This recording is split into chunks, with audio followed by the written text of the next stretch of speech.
Welcome to Building Productive Sales Teams.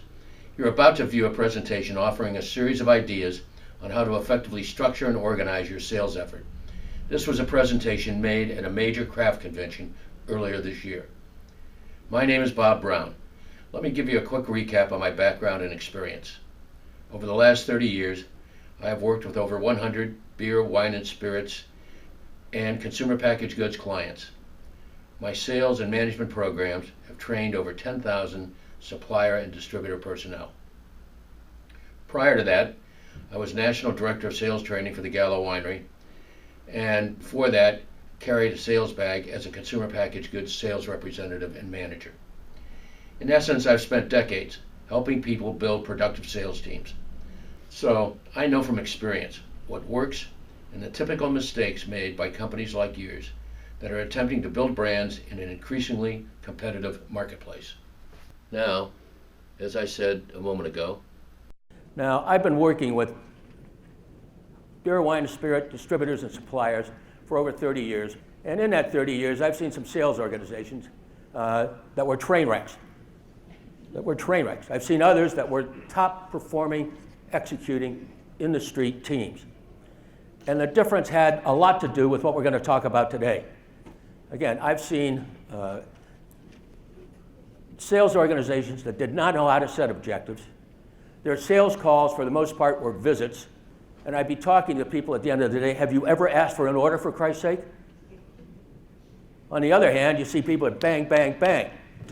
Craft distilleries, craft breweries. These people were able to cruise without a lot of direction and so on because they were local. All they had to do is walk in and spell L-O-C-A-L, and they got an order, right? That's changing. The evolution of craft brewing and craft distilling. The craft breweries are down to the point where what I have labeled them to be as zip code brands. Basically, their business is in a zip code. And local has great meaning, but there are a lot of them now, and you're fighting for shelf space, back bar space, special drinks, features and displays to a degree you didn't have to before. And some of these folks with these train wreck organizations are getting shut down. And even when they were going well, they'd get the distribution, but they weren't getting the other things that create velocity. They'd get the shelf placement, be down in a damn coffin corner. They wouldn't have floors, and as a result, it sat there. It managed to continue to sit there for a while until the competition got tougher. All right, let's take a look at, and this is what we're going to focus on today. 3 areas. The first one, building the sales team. This is where you start. How you hire makes a big difference. And I've seen organizations, I've worked with them because I was at Gallo, I was in charge of sales recruiting as well as training, where wholesalers, suppliers could hire better people for less money because of the hiring process that they used. In other words, they had their act together. So that's where it starts. Hire a loser, they're going to stay a loser. And if there's anybody in here who hasn't made a hiring mistake, you don't need to be here. So we're going to look at common mistakes, and I'll get some of those from you. We'll talk about a foundation job description, and then some hiring practices, including a couple tools that I'll give you as references. Now, here we got the team. Now we make them productive. Second area, how do you structure it? 1, the geography that they cover. So what are the criteria that you use, and when are they overextended? Happens all the time. So I've seen craft brewers and distributors hire salespeople and just cut them loose, where they're wandering around. And it's very often because the person in charge, God bless them, they're great distillers, but they really don't understand the sales function and how to manage it. We'll talk about distributors and accounts, how we want to position distributors and how we want to structure our account base so that the time and energy they're spending is going in the right places, the right accounts. And then we'll get into support. What kind of support do you need to provide in order for them to be productive, in order for them to be well managed, in order for them to be held accountable? Third area we'll get into is managing that salesperson to the team. Distributor management processes for managing accounts, and the people. A foundation point is, and make a note of this, common organizational language and processes. Anybody who understands organizations will tell you that common organization language and processes is the foundation of organization development. Because as a team, if those things are in place, you plan better, you communicate better, you train better, you evaluate better, and you get more done. You sell more, you make more money. So we'll look at distributors, accounts, and people. So let's take a look at the first area. Hiring introverts, okay? Okay. Yeah, as we look at what we're hiring, they need to have some interpersonal skills. Now that doesn't mean they have to be some sort of flamboyant extrovert, but they can't be too reserved, right? Not setting goals, not having them focused on achievement, absolutely. And you go beyond that, if you do set goals, hold them accountable. Hold them accountable. Under or overpaying them, absolutely, absolutely. One affects performance and tenure, you get turnover. The other, you're wasting money, right? All right, let's take a look at some of the common ones on the list here. One, poor hiring. Not having a process, a systematic approach to hiring people.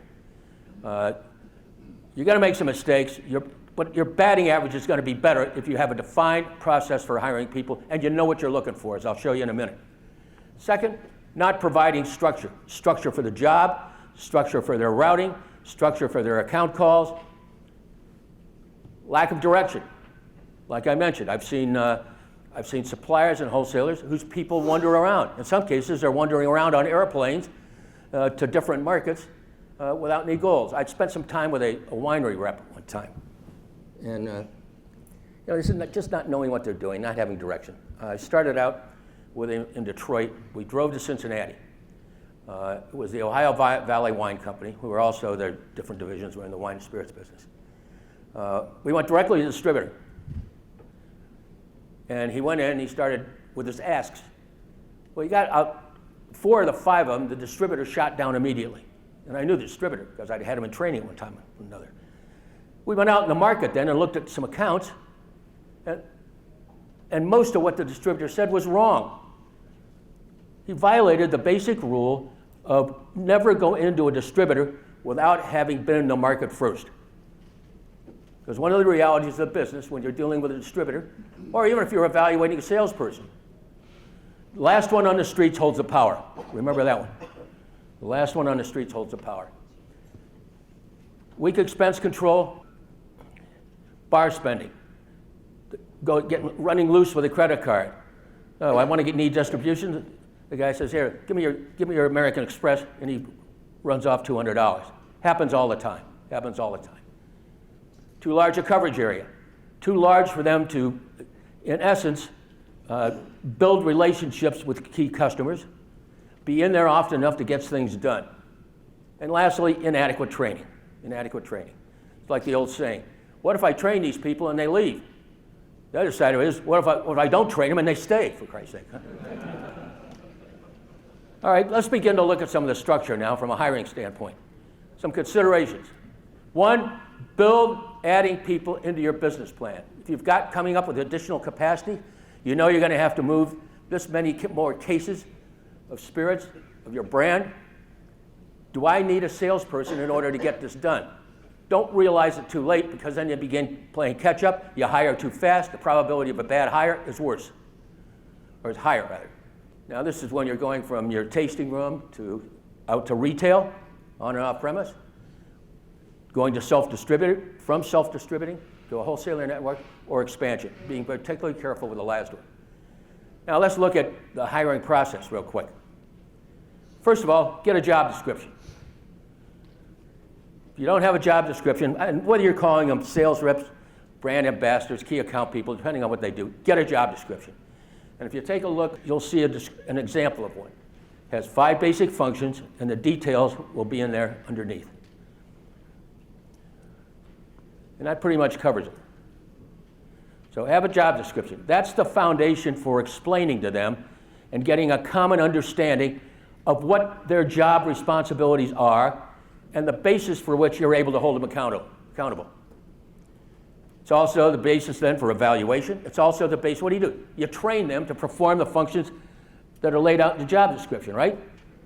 And if they're not right, make them right. In addition then, you go into the interviewing process. Next step is determine in advance what you're looking for. Don't hire the first glib dude that comes through the door, or the bartender or stock clerk that you happen to know. So what's in that job specification or job specifications? Well, the knowledge or skills you're looking for based on their experience, or the knowledge and skills that they have the potential to learn. I heard the people in the last group say you're probably not going to hire somebody brand new because of maybe your experience, and you need somebody with experience. And that's probably the case.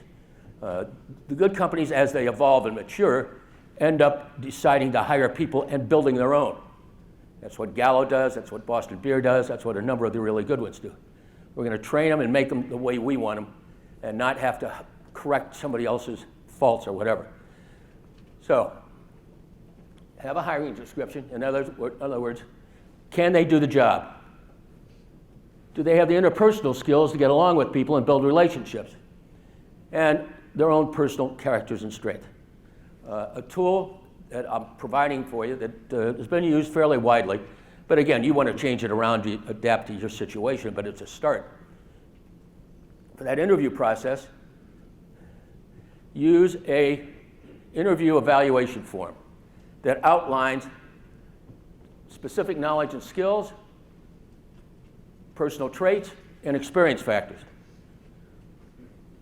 And you'll see that on that page it said have multiple interviews. Now you have, for those multiple interviews, you have a common frame of reference upon which to judge and also compare your judgments with those of the other people who are involved in the process. Again, do that and your batting average will go up. And you add to the bottom background checks. There is a questioning process, and then if everybody in the interview process is on the same page with what you're looking for, the questions will follow. The other problem with the interview process is people don't know how to interview.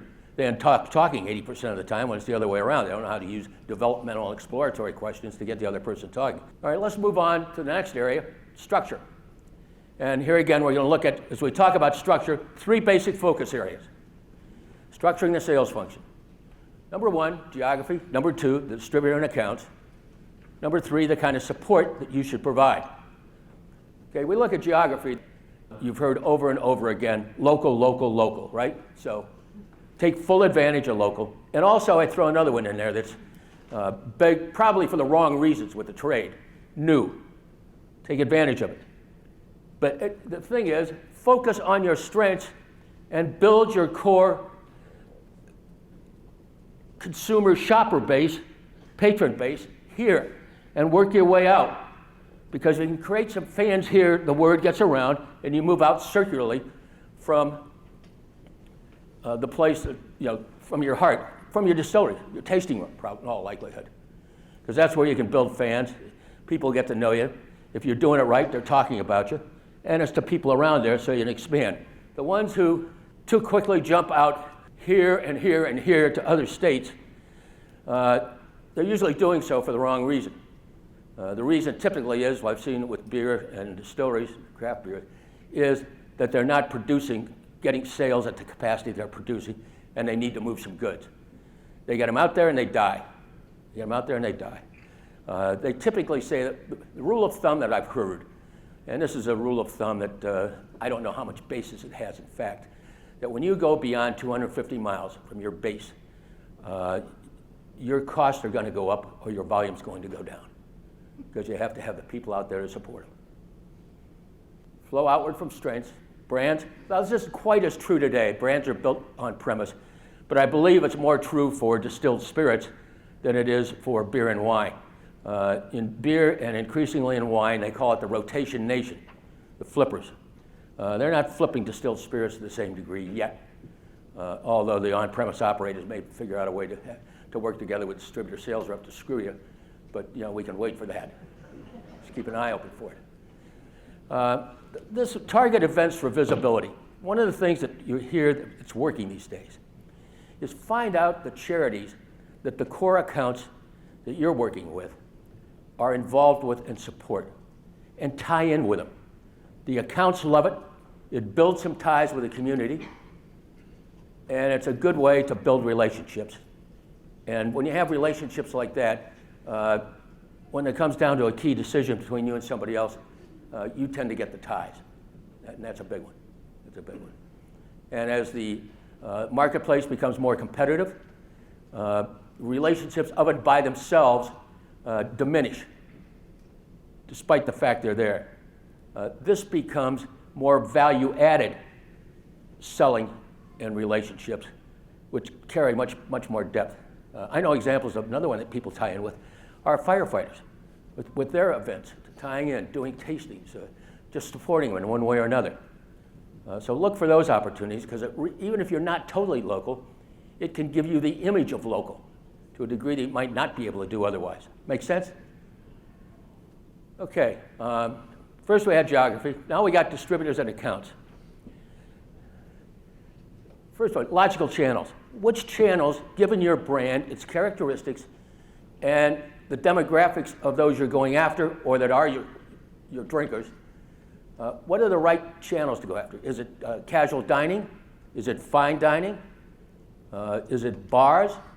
On-premise, off-premise? Is it independent chains or independent, general market independents is what I'm trying to say. Small chains? And I emphasize small because depending on your size, there's nothing worse than getting into a significant chain, not being able to supply them or support them, and then you get DC'd, and you're DC'd for life at that point, right? So don't go into places you can't support and generate the velocity out of, either with spend or whatever else you have to do with people, because once you're out of there, you don't get back in. So keep that idea in mind as you expand. Second point, based on the demographics of your brand and your consumers, there are certain territories in any distributor's market, or any market, but I'll take distributors, identify who those value-added territories and distributor salespeople are and work on them.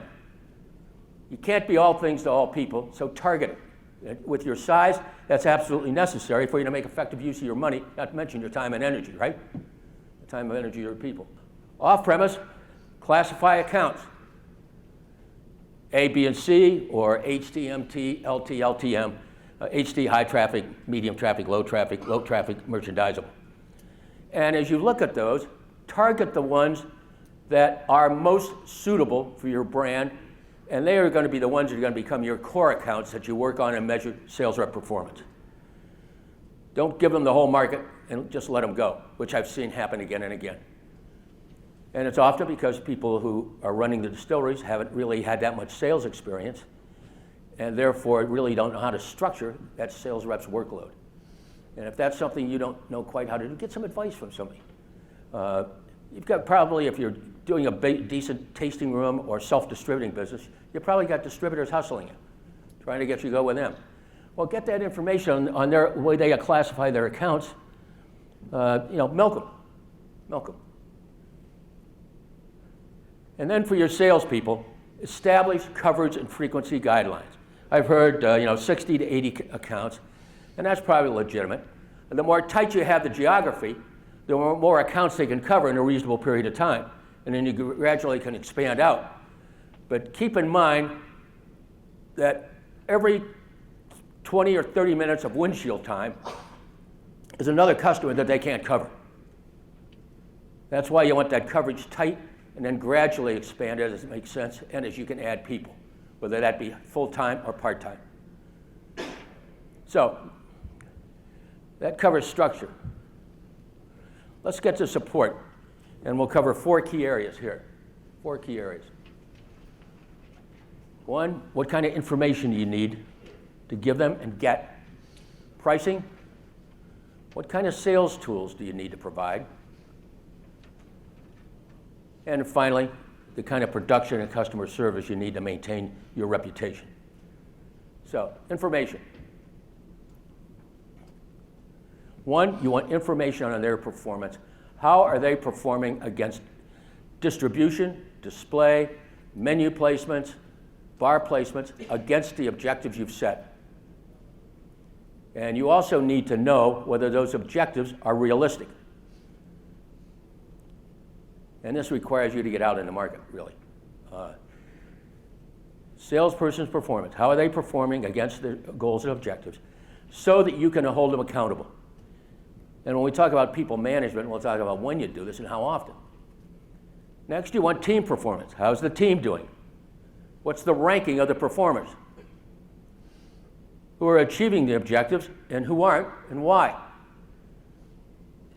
You know, if you did make a hiring mistake, get rid of them sooner rather than later, because they can screw up a territory for 18 to 24 months. When you think of the cases that didn't come out, the customers that got pissed off, and you know, who God knows what other expenses you incurred, cut bait sooner rather than later once you know that you got to lose it. And when I say lose, that doesn't mean they're a bad person. When I had 8 training directors reporting to me at Gallup, I had one who was a really nice guy, but he just couldn't do it. I finally told him one day, I said, Gary, when I was letting him go, I'd love to have you as a neighbor, but I can't afford to have you working for me. And think about that, you know. It's one, being a nice person and not being, and I actually did him a favor because he ended up being better off afterwards. So think of it in that way. Account performance. Know you should have the data from depletions, from VIP, from IRI or Nielsen, whatever sources are available that you can afford, so that you know how you stand in those accounts. And some of this is your own data, how much you're shipping to them. Are you up or down versus last year? The reason why. Does it relate to SKUs? Does it relate to brand placement and visibility in the store, or does it on-premise account, or does it relate to lack of promotional support? So you can get at the causes and do something about it before you get DC'd. Because when you start seeing your brands getting DC'd, that tells you you're going downhill and you need to turn it around. Find out the reasons why. And it usually comes out of the information is what you need to be able to do that. So information is one. In other words, know the sales versus goal, literally week to week and year to date by brand and SKU. And you can add to that by key account or core account. Second area is pricing. Make a point. First point, know what is your competitive set. What is your competitive set? Who are the brands that you are directly competing with, price point wise and demographically? So you keep an eye on them as well as yourself. Because in some cases, your trends start going like that. Why? Because one of these people in your competitive set have taken the price down and it's eating you alive. In that competitive set, where do you want to be placed on the shelf? And have you put that instruction out? You want eye level, but adjacent to who and not adjacent to who? Space, position, and arrangement. In other words, the presentation of your brands to the consumer or shopper at the point of purchase. I was involved with this with Anheuser-Busch, a wholesaler who had bought an AB house with a high 30 share, which was well below the state average in California. He changed his whole compensation system and paid his people strictly on the presentation of their brand to the consumer at the point of purchase. Because his belief was there was a magic 2 to 10 seconds when the variables that you can bring to bear on a consumer, a shopper, can change market share. 12 years later, you know what his share of market is? And strike me dead if I'm exaggerating this by a point. 72 in the state of California. And it was all based on the focus on the presentation of the brands to the consumer at the point of purchase. We underestimate that if we've never been involved with it. It's called visibility. And visibility done right creates velocity, which is what you need to sustain distribution and have the kind of movement that when you come in with another size SKU of your brand, the retailer or whoever, the retailer is going to take it on. Know and make sure your salespeople understand the QD levels and what margins are required in your spirit segment at the wholesale level. What do they want every day, and what will they on programs go down to?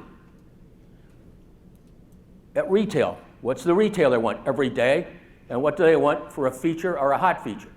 And here's another point in selling chains. When you give them the price, always do it to 3 decimal points, because with a sharp buyer, that can make the difference.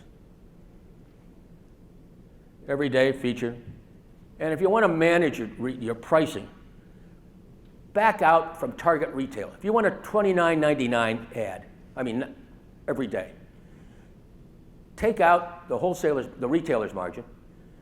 Then from there, take out the wholesaler's margin.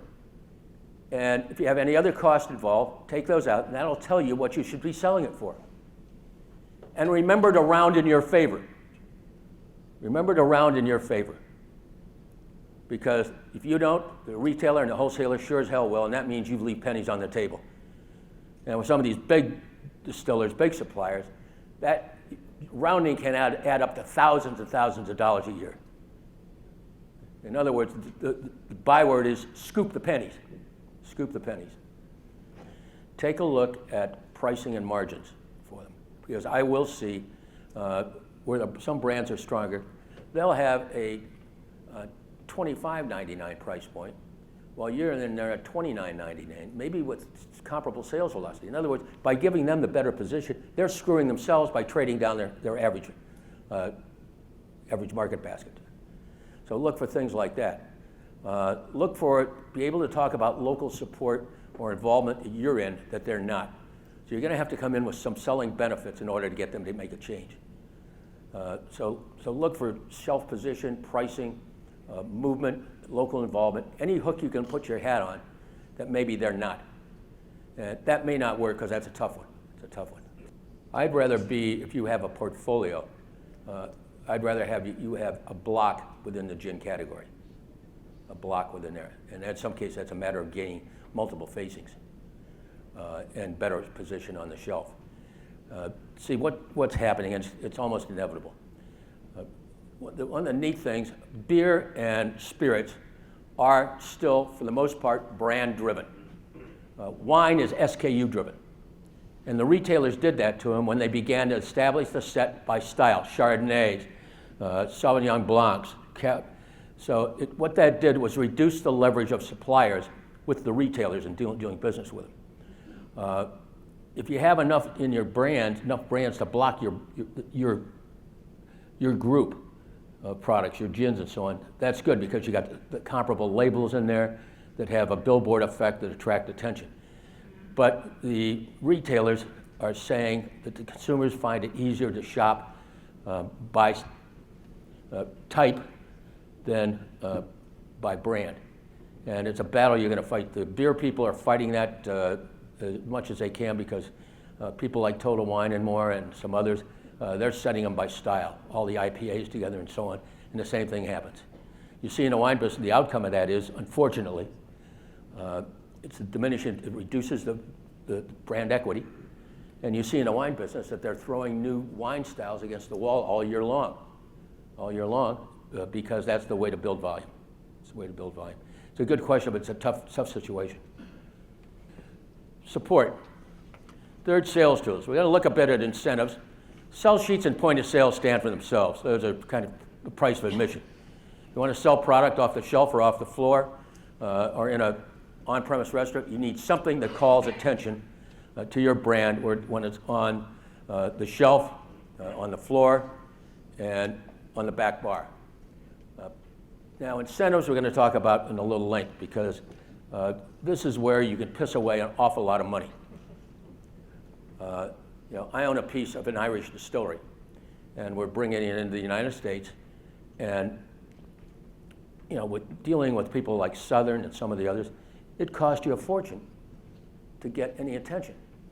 And this is why we're putting feet on the ground, because distributors today have ceased, for the most part, I won't indict all of them, have ceased to be brand builders. They're now, for the most part, logistics providers.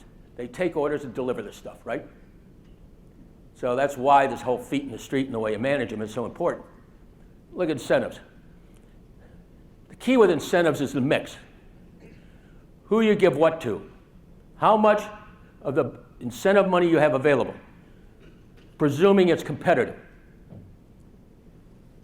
How much should go to what level of the distributor sales organization? Is this a market that volume and placements, et cetera, are driven by the distributor sales rep? And independent markets like New Jersey, Connecticut, those places, that tends to be the case. The sales reps tend to drive it. The sales rep level is where it is. In chain markets, sometimes it's the distributor supervisor who can drive it. In some cases, well, you're not in a place where you're sending out reward trips for achieving some level of sales objectives where you're taking the owner and his wife to Monaco or someplace like that. You're not like that, like the Bacardis and some of those folks. But there's some like that where the owner's going to get the damn volume delivered, if it kills him and 35 others in the process. But know which level it delivers it, and what you have to do based on the type of goal. If you want distribution, on-premise or off-premise, what's the incentive got to be? Same displays, features, and the timing. A couple of considerations. With incentives, don't pay incentives for everyday business. And that is done quite often. The other thing, be careful of too many team incentives, where the entire team or distributor has to make it, or nobody gets paid.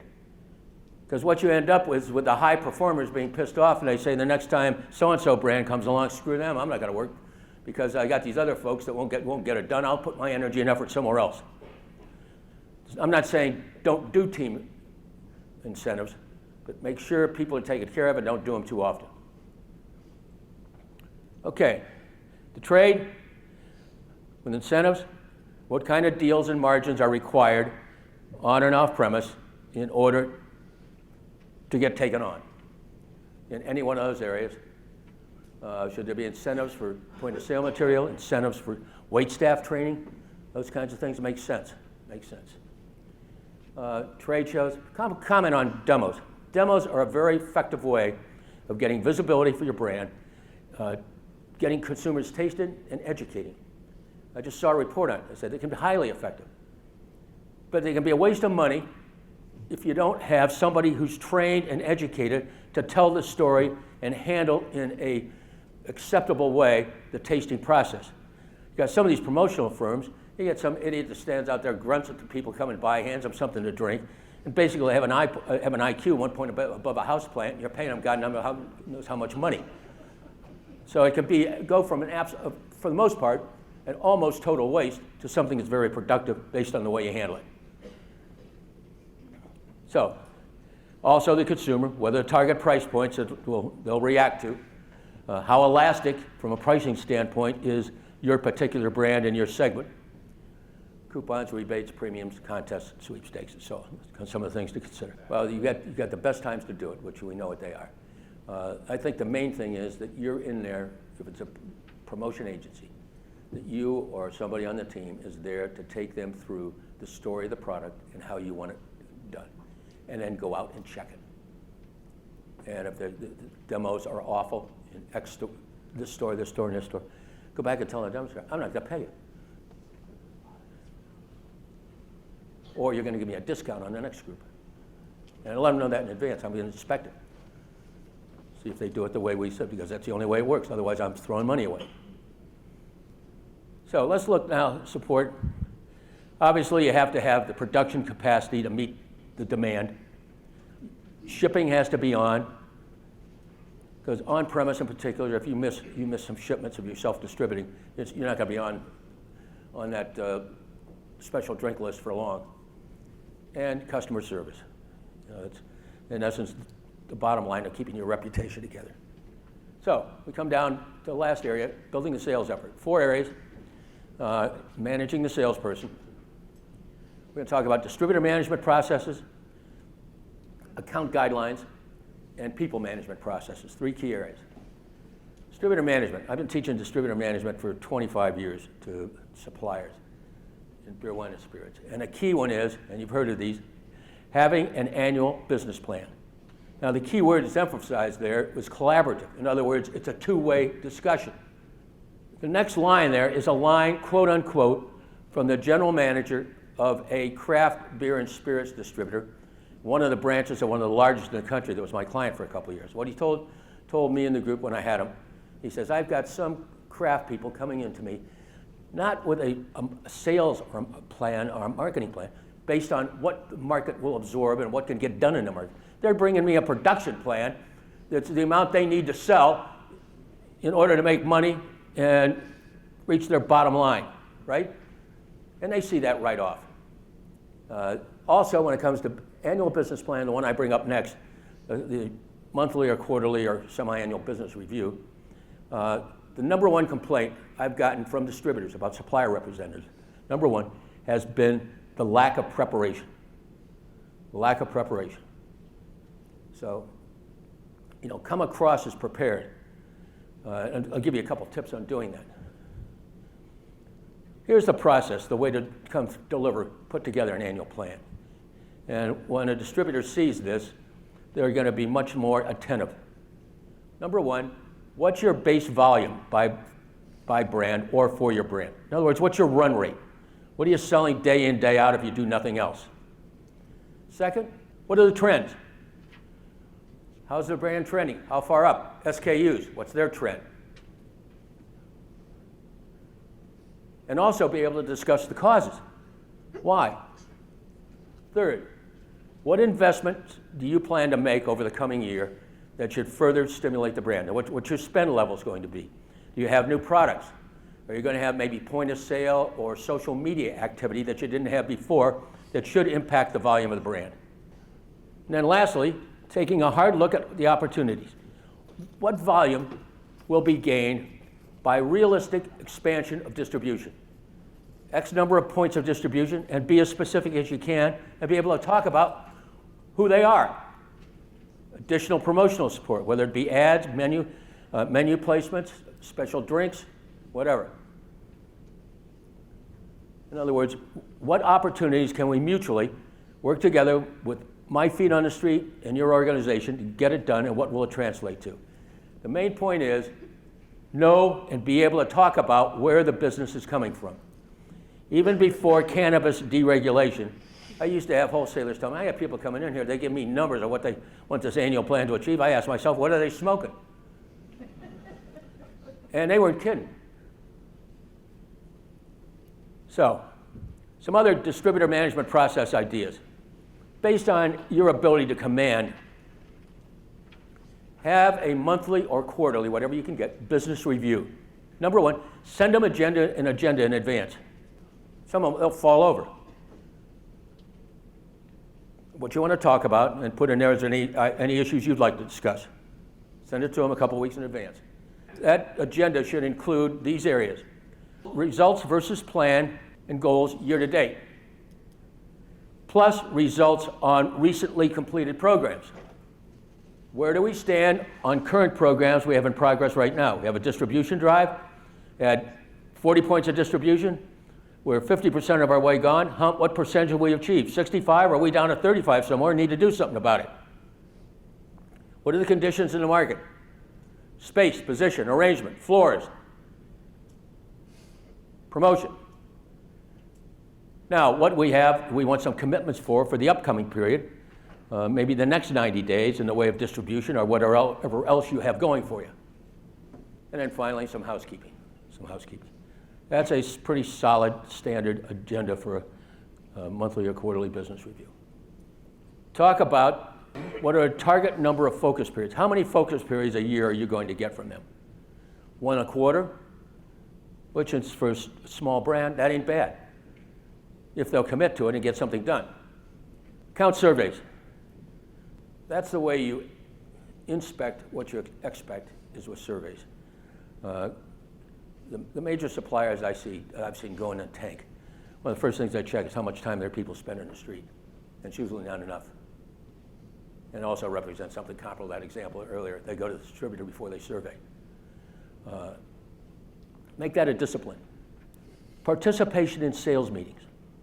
Second most common complaint from distributors is the quality of the presentations at sales meetings by supplier reps.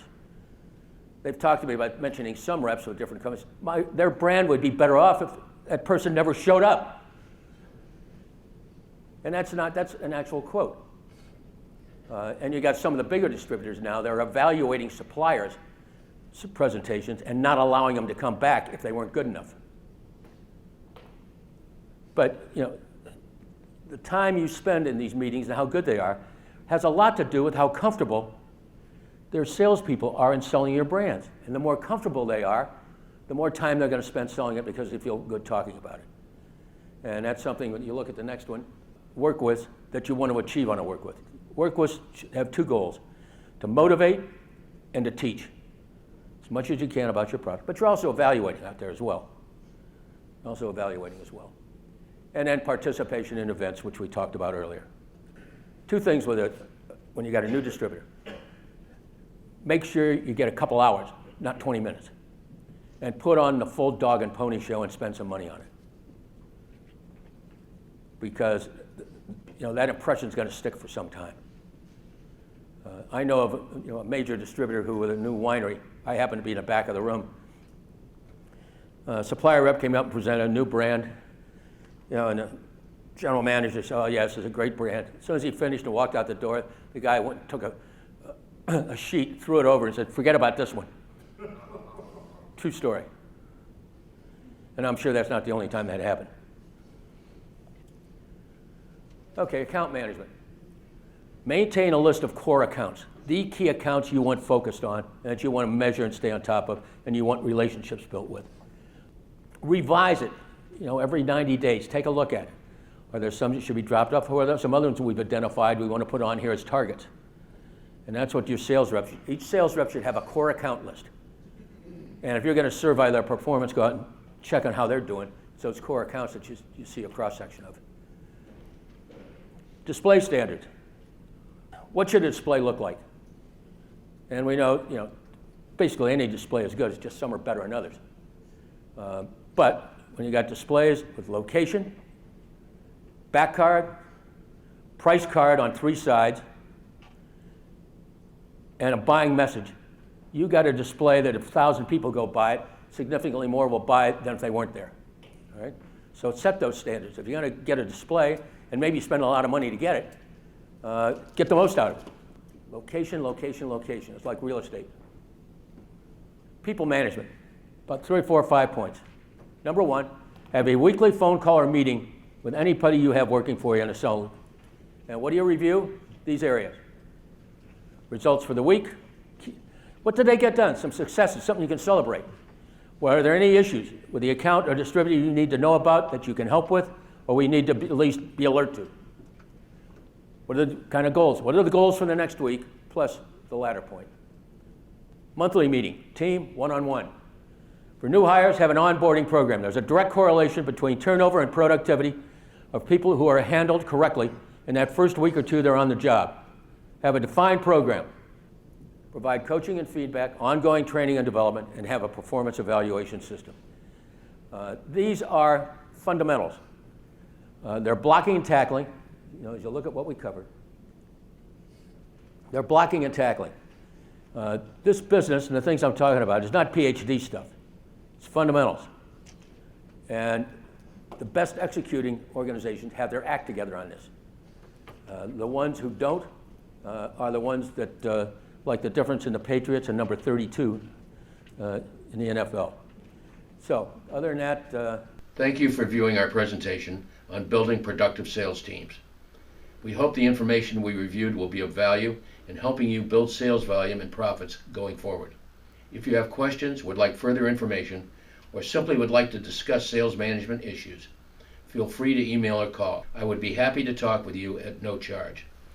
In addition, I would like to introduce you to the tools and resources we make available to help beverage suppliers and distributors more efficiently and effectively build a productive sales effort. The Bob Brown Training Series is a suite of 4 training programs tailored specifically for the beer, wine, and spirits industry. The training is available in very low cost, flexible, multimedia, online, e-learning formats, or as high-impact, interactive seminars that I would conduct at your location. The training includes workbooks that you can download for each participant and also use in the future training new hires. There are also tests to check and reinforce the learning from the training programs. Thank you.